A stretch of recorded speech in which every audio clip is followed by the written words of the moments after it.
is that it discriminates against banks and financial institutions and their CEOs. But as you will see, even if we declare that section null and void, there will be no lacuna. This is the conclusion. We reiterate that the provisions of Section 33B of the Act, as introduced by the Banking Amendment Act 2016, was amended by Section 64 of the Finance Act 2018. The effect of the amendment in respect to Section 33B was limited to subsection 1. Although the issues raised in the petition are in respect to the provisions of the law before the 2018 amendment, they remain relevant for consideration in these proceedings. The prayers that this bench will have or will grant or will have to reflect this changed position. We are now able to answer the questions posed by the petition. Do the provisions of Section 33B of the Act infringe on central bank's constitutional mandate of formulating monetary policy? We answer no. Are the provisions of Section 33B matters concerning county government? We have come to the answer no. Are the provisions of Section 33B discriminatory against banks and financial institutions under the Banking Act? Again, we answer to the negative, no. Do the said provisions infringe on the right to property of banks and other financial institutions? We have found that they do not. Are the provisions of Section 33B of the Act vague, imprecise, and ambiguous? We have found the answer to be yes. Are the penal sections under the impugned section inimical to the provisions of Articles 27 and 50 of the Constitution? We come to the answer yes. Before we make any final orders, we feel inclined to make one observation.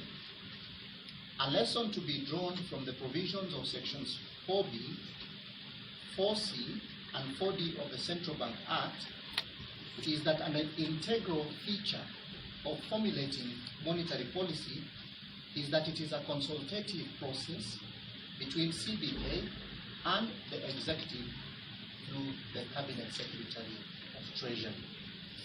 It is also a process in which the National Assembly has an input when the monetary policy statements are placed before its appropriate committee for deliberation.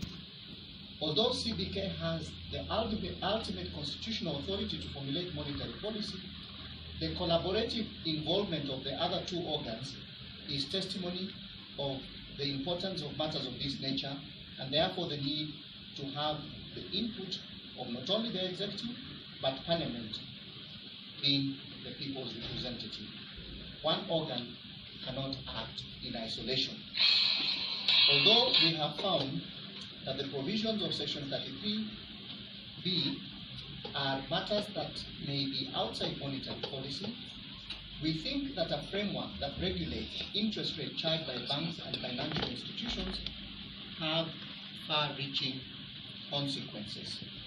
For that reason, the setting of an interest rate cap or other regulations on interest rates could be enriched by a consultative and/or collaborative framework that draws input from stakeholders, not in the least the Central Bank of Kenya. We therefore see merit in the argument by CBK that the fixing of interest rate caps, and we may add the entire regulatory framework, should not be arbitrary. But of course, these are matters within the remit of the National Assembly, and we can only make observations. The remedies. We have considered what remedies to grant in view of our findings. We are aware that thousands of contracts have been entered by borrowers and lenders on the basis of the impugned provisions of Section 33B. We have come to the conclusion that although the provisions generally have constitutional underpinning, some aspects are outrightly unconstitutional. The remedies we shall grant take into account the possible disruption that invalidating everything done under the constitutional aspects of the provisions may have on existing contracts. The possible harm should not be disproportionate to the harm that may result if we have to give the law a temporary respite. The Supreme Court has endorsed this approach where appropriate, and we've quoted the case of Suleiman Shabal versus IEDC. And perhaps because of the importance of that holding, we will set it up. The lesson of comparative jurisprudence is that where a declaration of nullity for inconsistency with the Constitution announced statute law, it does not necessarily entail that all acts previously done are invalidated. In general, laws have a prospective outlook, and prior to annulling declarations, situations otherwise entirely legitimate may have come to pass, and that differing rights may have accrued entrenched foundations. This gives justification for a case-to-case approach to time span effect in relation to nullification of statute law. In this regard, the court has a scope for discretion, including suspension of invalidity and the application of prospective annulment. Such recourses are for sparing and most judicious application in view of the overriding principle of supremacy of the Constitution as it stands. This is the approach that we shall take in respect to the provisions that we have found to be vague, imprecise, and ambiguous. Indeed, if the striking out of the provision is not temporarily suspended, then there is a risk of throwing the entire banking industry into turmoil. Circular number 4 of 2016, which was dated the 14th of September 2016, issued by Central Bank, has brought some measure of certainty among stakeholders. This, in our view, must subsist before the new provision can be enacted. The court appreciates the discomfort of waiting a little longer, but it must be understood that the duty of the court is to interpret the law and give remedies that are in line with Article 10 of the Constitution, and that then leave it to the legislature to debate whether a law that has been enacted is truly in tune or in consonance with the Constitution. In respect to the penal provisions of Section 33B, which have been found to be unconstitutional, the immediate invalidation is mitigated by the fallback to the general penalty provision of Section 49 of the Act. Now, are our final orders.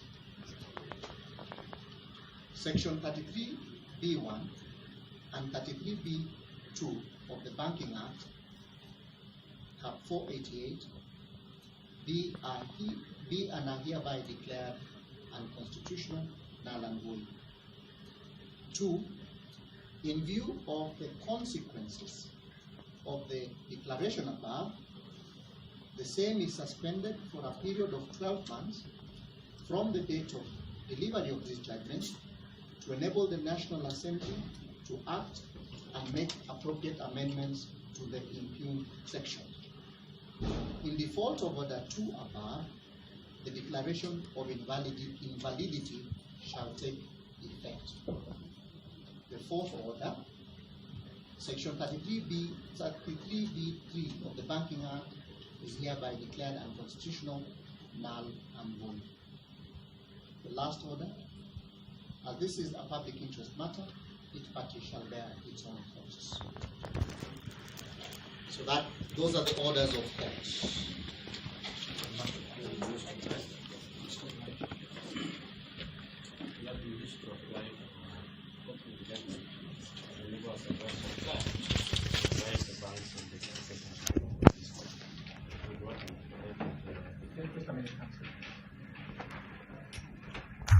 Which is the bank representing the bank? The bank did not find it necessary to support this argument, as the issue is not raised in regards to any specific contract and is not a live issue for us.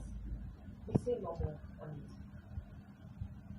There was paucity of sufficiency on that issue. Turning to the issue of vagueness of the banking Amendment Act, there were quite a number of issues that were raised regarding the use of ambiguous words, words which were not clear, imprecise, and for that the petitioner argued that the Banking Act is unconstitutional and has no legal effect as it is vague, imprecise, incomprehensible, and its provisions are undefined and open to various contradictory interpretations for the reason that material facts are not defined in the Banking Act.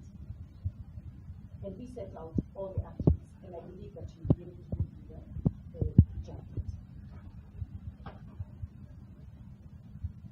CPK's and KPA's arguments that the Act is vague and imprecise are rehashed by the petitioner. In essence, they were supporting what the petitioner's case was. On its part, CPK has referred the case of Geoffrey Adari versus Attorney General, and KPA argues that the CPK monetary policy statement of 8th of July 2017 sets out the development of the KPDR and its relation to the CPR. But what is not clear is what is a basement set and published by the CPK. And it adds that although Section 36(1)(a) of the CPK Act requires CPK to publish certain information, including the weighted average lending and deposit rates for all banks, there is nothing in the provision that would be regarded as a base rate. Permissible limitation. And this is, again, Article 24, I have set out the Article 24, it's quite long, so we do not want to go through it. On our part, the provisions do not appear to prevent banks and financial institutions from lending or borrowers from accessing credit. What it does is to cut the interest on borrowing. It sets interest rates, parameters within which parties can interact. Given that the overall object of the statute is to protect consumers, we are unable to find that by regulating interest rates, the statute imposes an impermissible limitation on lending or borrowing. Lenders failing to discharge this burden of proof. However, given the gravity of the matter before the court, the issue deserves consideration. Section 2 of the Banking Amendment Act defines banking business, and we've already said what banking business is. The same section also defines financial business, and we also set out what financial business was. And financial institutions were also defined in the same section, and we have set them out.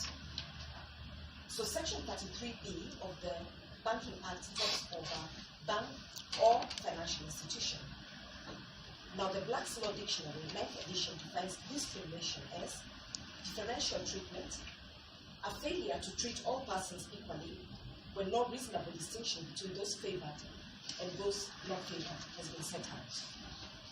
We've also looked at the European Court of Human Rights in the case of Willis versus the United Kingdom, and again the case of Abduba Dida versus Debate Media Limited, and in which cases there was the issue of differential or unequal treatment that was discussed. So here there's a difference between discrimination and differentiation and differential treatment. So Section 54 of the Banking Act exempts the application of the Act on certain institutions. It does not apply to the Kenya Post Office Savings Bank, established under the Kenya Post Office Savings Bank Act, the Agricultural Finance Corporation, established under the Agricultural Finance Corporation Act, a society registered as a cooperative society under the Cooperative Societies Act, a microfinance bank licensed under the Microfinance Act. Now, it is important to point out that notwithstanding the provision of subsection 1, where any of the bodies referred to in that subsection is contracted by an institution as an agent, to provide banking services on behalf of the institution, this Act shall apply to such body to the extent of the services contracted. We understand the argument by the petitioner to be that insofar as Section 54 of the of Central Bank of Kenya.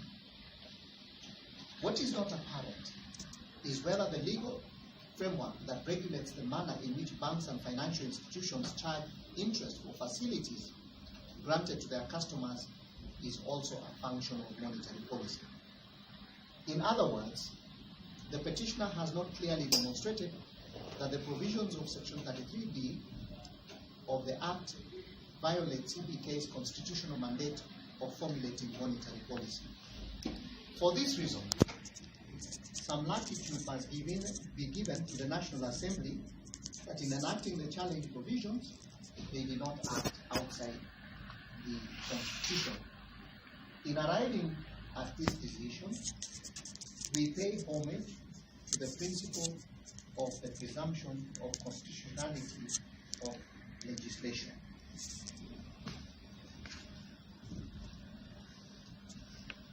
And we reiterate the words of Majanja J. in the case of Susan Wambui and others versus the Attorney General, in which he says, I have given thought to the arguments made, and once again I reiterate, passed by the legislature and presumption of legality, which is a duty of every Kenyan to raise the very law that has been passed by the representative in accordance with our delegated sovereign authority. Our finding, ladies and gentlemen, on that issue is that we did not find sufficient material that indeed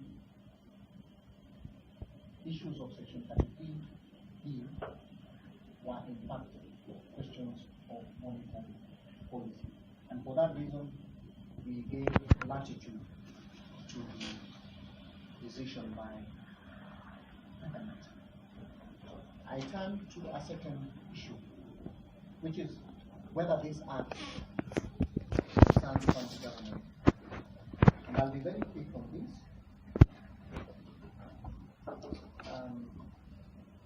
Because we've set out the arguments. One of the issues that was raised by COFEC and the National Assembly is that this matter is moot because there was no dispute between the National Assembly and the Senate. We have looked at the record and agreed that indeed there is no dispute between the National Assembly and Senate, and it would be needless to try and resolve an issue where there is none.